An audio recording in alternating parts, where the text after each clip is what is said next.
tout le monde, aujourd'hui on se retrouve dans ma cuisine parce qu'on va préparer des ingrédients qui pourraient me servir pour mes rituels. Alors si pour toi aussi c'est le cas, installe-toi, je t'attends et on va commencer ensemble.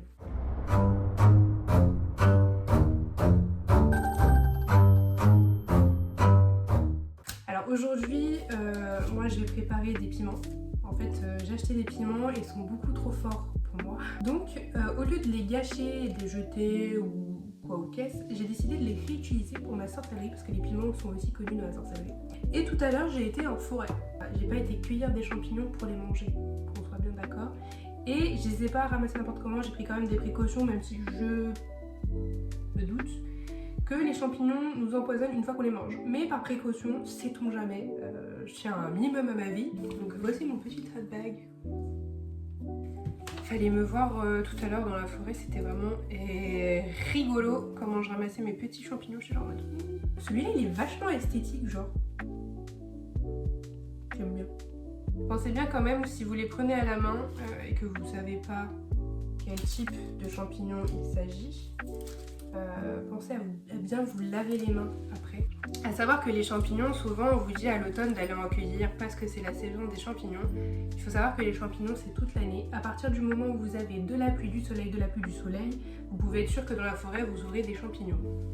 Ok, je pose ça là et on va pouvoir commencer. Donc là dans l'idée, vous pensez qu'on va faire de la sorcellerie en cuisine alors que pas du tout. En même temps de faire tout ça, on va parler de procès.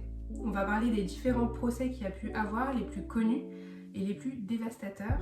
Donc dans un premier temps, avec mes champignons, je vais juste les passer un peu sous l'eau, je les purifie pas, tout simplement parce que moi j'aime le fait qu'ils gardent leurs énergies de la forêt. Je trouve que c'est d'autant plus important. Donc on les passe à l'eau et après on arrive tout de suite. Donc j'ai mis mes champignons dans le four à 160 degrés pendant pour le moment 10 minutes et on passe tout de suite à notre histoire de procès.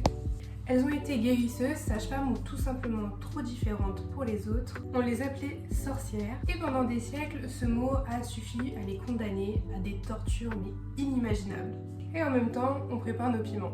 Regardez-moi ces beaux petits piments verts. Torturées par le feu ou la noyade, ces femmes ont vécu le pire. Et tout ça à cause de fausses accusations. Une fois qu'on a séché nos piments, on prend du fil pour les faire passer dedans. On va faire une guirlande de piments. Tout de suite, on part ensemble dans les pages les plus sombres de l'histoire.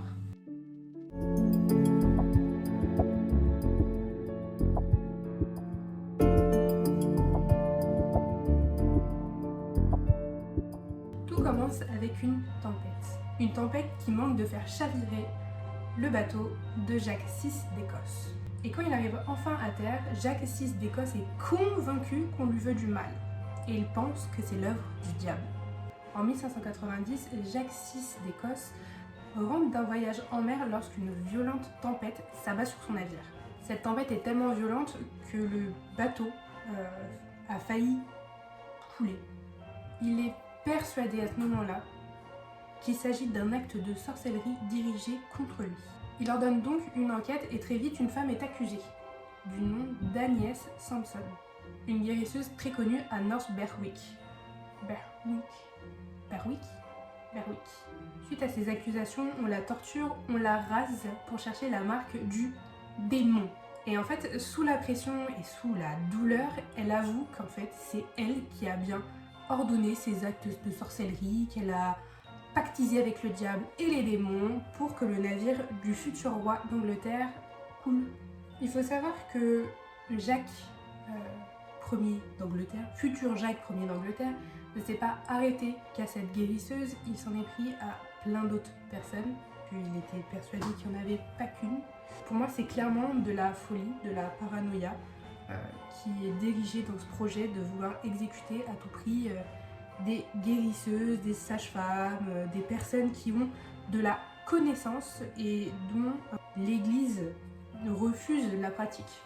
Je pense que c'est pas nouveau, tous les rites païens ne sont pas les bienvenus au sein de l'Église et c'est à mon sens l'excuse qu'on a trouvée pour pratiquer ces actes tous autant qu'ils sont abominables.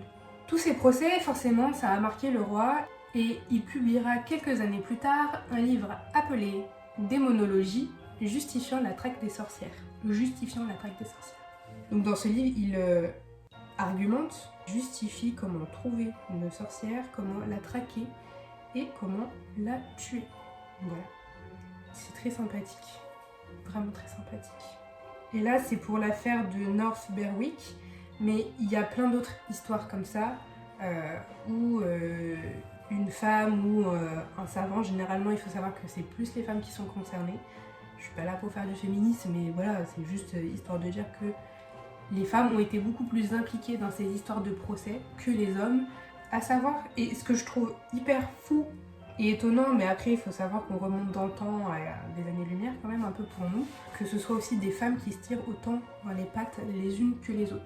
C'est pas que ça m'étonne pas, c'est juste que ils n'avaient pas la même logique. On va partir de ce principe, ils n'avaient pas la même logique que nous aujourd'hui. Mais bon, je suis quand même un peu... je suis choquée, quoi, on se tire pas dans les pattes. Ça se voit que le féminisme n'existait pas à ce temps-là, quoi. Du moins pas trop, enfin pas du tout en fait. Donc pour mes piments, je décide de les accrocher en fil indienne sur un fil que je vais après étendre pour qu'ils puissent sécher.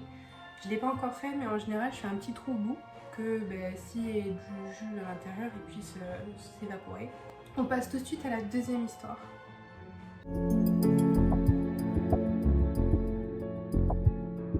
Cette histoire, elle se passe en Allemagne en pleine guerre de 30 ans, là où la peur, la famine et la folie religieuse dévastent le pays. Et en Allemagne, à ce moment-là, il y a un évêque qui décide de purifier toute sa cité. On parle donc de l'évêque Philippe Adolphe, décide de purifier toute sa ville des forces du mal. C'est l'un des épisodes les plus sanglants de la chasse aux sorcières. Dans cette histoire, on parle de plus de 900 personnes brûlées, vives ou torturées, ça dépend. On parle quand même de plus de 900 personnes, et là on parle pas spécialement que de femmes, mais en majorité des femmes.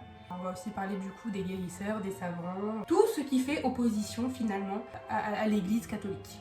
Et pour le coup, chaque victime vient d'un endroit différent et d'une classe sociale différente. On peut parler de paysans, comme de nobles, d'adultes comme d'enfants. On parle de tout, de tout, de tout, de tout. Et c'est là que l'histoire devient aberrante parce qu'on parle d'accusations vraiment pour des motifs très absurdes finalement. Ça peut être parce qu'une personne est malade, pour une mauvaise récolte, ça peut aussi être à cause de simples rumeurs. Généralement c'est la chose la plus répandue dans la chasse aux sorcières, c'est les fausses rumeurs. Et donc tous ces motifs suffisent à envoyer ces personnes sur le bûcher à cette époque-là. C'est vraiment un des procès qui symbolise la folie religieuse. Prendre la religion comme simple motif pour brûler des personnes qui n'ont jamais rien demandé ou qui sont différentes. Et je trouve que c'est vraiment aberrant de ne pas aimer à ce point la différence. Aujourd'hui, c'est sûr qu'on va pas parler de bûcher, on ne brûle pas des personnes sur la place publique. À partir du moment où on est différent, ça s'est énormément ressentir dans la société et la société ne le pardonne pas. J'aime à croire qu'aujourd'hui ça va beaucoup mieux qu'avant, mais ça reste toujours le cas. Des personnes se font haïr juste parce qu'elles sont différentes et qu'elles osent respirer alors qu'elles n'ont rien demandé. Parfois, des personnes qui devraient vraiment être pointées du doigt parce qu'elles sont problématiques, ne le sont pas tant que ça et ils ne sont pas humiliés sur la place. Et c'est là où je trouve que la société d'aujourd'hui est vraiment très bizarre. Et c'est d'ailleurs en comparant aujourd'hui et avant qu'on se rend compte que c'est pas spécialement la religion qui posait problème, mais juste la société. Et que la religion était vraiment le motif par excellence pour justifier les actes d'abomination. Comme quoi, l'humain et la société en général se servent d'excuses pour justifier leurs actes. Quand c'est la vidéo, il faisait un petit peu jour, là il commence à faire bien nuit quand même. Mais j'ai pas spécialement bien avancé sur ma guirlande de piment. Oula, je me bats avec. Oh non, il y a un piment qui s'est ouvert. À savoir que sur le piment, vous pouvez alors soit garder le piment, soit garder les graines. Je vous explique pourquoi. Généralement, quand on prend un piment pour faire un rituel, c'est parce que le piment, c'est piquant, parfois très piquant. Et au plus, vous voulez, par exemple, je sais pas, que ça ait un gros impact dans votre rituel, généralement, on va chercher des piments un peu plus forts. Je vous le dis par expérience, hein, je ne me permets pas de faire la connaisseuse et d'apporter de la connaissance que je n'aurais pas. Et après, je vais venir faire mes petits trous dedans et je vais venir la poser pour la sécher comme ça. C'est trop joli, moi j'aime trop. Ou je le rassemble, je sais pas. Ah, parce qu'il faut que ça s'égoutte bien. Bon, je sais pas. On verra plus tard pour l'esthétique. Ce qu'il y en est de mes petits piments, j'ai fini ma guirlande. Donc après, j'irai l'accrocher. Et on va passer aux champignons. On va passer aux champignons, champignons. Alors bien sûr, avec les champignons, faites attention parce qu'il y a peut-être des champignons qui sont pas forcément faits pour qu'on les assèche comme ça. On ne sait jamais avec la fumée, ce qu'ils peuvent dégager, c'est peut-être pas à sentir. Donc prenez pas le risque, renseignez-vous avant et auquel cas prenez des champignons qui sont comestibles. Ça sera plus simple. Hop. Plus souvent on me dit pourquoi tu veux chercher des champignons? Pour quelle raison tu vas chercher des champignons en forêt alors que tu ne manges pas de champignons? Pour la déco, pour la déco. Voilà, pour la déco. Et après tout ça, pensez quand même à bien vous laver les mains. Surtout les champignons, généralement ils sont pas toxiques à partir du moment où on les met pas dans la bouche. On les avale pas, mais quand même lavez-vous bien les mains après pour éviter tout désagrément, c'est mieux.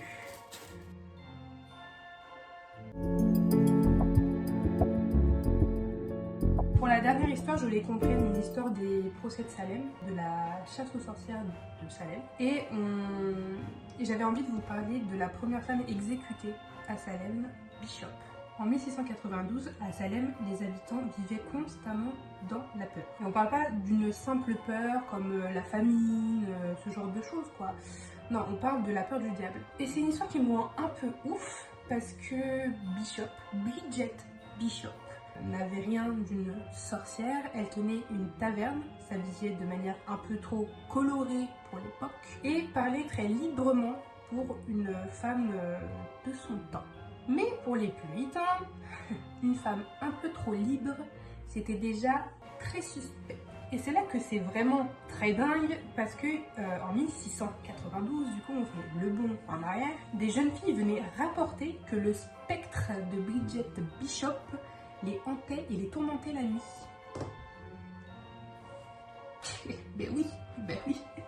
Ben oui, comme si c'était pas déjà assez dur d'être accusé par des hommes, fallait qu'on soit accusé par des femmes. Pourquoi pas finalement, pourquoi pas? Il faut de tout pour faire un monde, n'est-ce pas? Personne ne doute et personne ne pose des questions surtout. Donc Bridget Bishop est arrêtée et jugée malgré son calme olympien et c'est sans étonnement qu'elle est reconnue coupable des faits qui lui sont reconnus. Et c'est le 10 juin 1692 que Bishop est arrêtée et pendue sur la place publique devant tout le monde. Elle est la première femme exécutée dans la chasse aux sorcières à Salem. Elle avait 60 ans et son seul crime c'est d'avoir été un peu trop différente. Il faut savoir que cette femme n'a jamais pratiqué de sorcellerie. C'était simplement une femme libre, un peu trop bavarde, dans une société un peu trop obsédée par la vertu. Donc comme quoi, encore une fois, une femme qui n'a rien demandé se fait arrêter, se fait pendre, massacrer, torturer, alors que en plus de ça, elle n'a rien à voir avec la sorcellerie. Donc c'est la fin de cette vidéo, j'espère que ça vous aura plu. C'est vrai que j'aime bien raconter des petites histoires comme ça. Là, il y a un nouvel épisode, donc l'épisode 2 de Monstres et légendes qui est en préparation. Si tu as des idées sur des monstres, des légendes ou même sur un pays en général et on fait des monstres et légendes de ce pays, je te laisse faire ta proposition en commentaire. En tout cas, moi j'ai kiffé faire ce genre de format. Lié la pratique aux histoires, moi j'ai kiffé. En tout cas, j'espère que tu auras aimé le concept. N'hésite pas à t'abonner pour plus de vidéos, à lâcher un pouce et un commentaire s'il te plaît. Et puis on se retrouve dans une prochaine vidéo avec peut-être une autre activité, vu que j'ai pris goût. Donc moi forcément j'ai donné mon avis sur ces histoires, les histoires qui se sont vraiment passées. Qu'est-ce que toi tu en as pensé? Je te laisse le dire en commentaire. Et on se retrouve pour une prochaine vidéo. Bisous!